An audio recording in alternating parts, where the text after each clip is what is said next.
नमस्कार. तर पुस्तकं आणि बरंच काही या चॅनलवरती तुम्हा सर्वांचं स्वागत करते. आज मी वपुर्झा या पुस्तकाचं थोडंफार काही वाचन ऑडिओ क्लिप तुमच्यासोबत शेअर करते.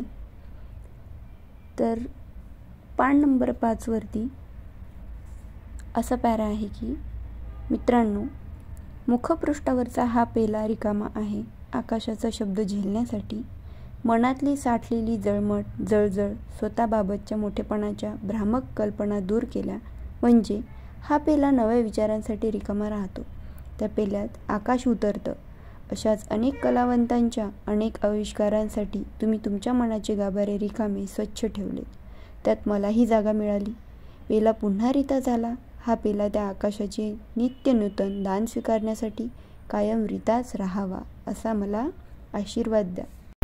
तर अशी काही पुस्तकाची सुरुवात होते. त्यानंतर प्रत्येक पानावरती छोटे छोटे पॅरा दिलेले आहेत. त्यापैकी काही तुम्हाला इथे मी वाचून दाखवणार आहे. सुरुवात करते.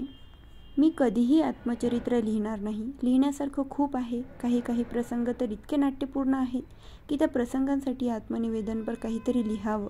पण तरीही आत्मचरित्र वगैरे काही खरं नाही. आत्मचरित्र का लिहिलं जात असावं?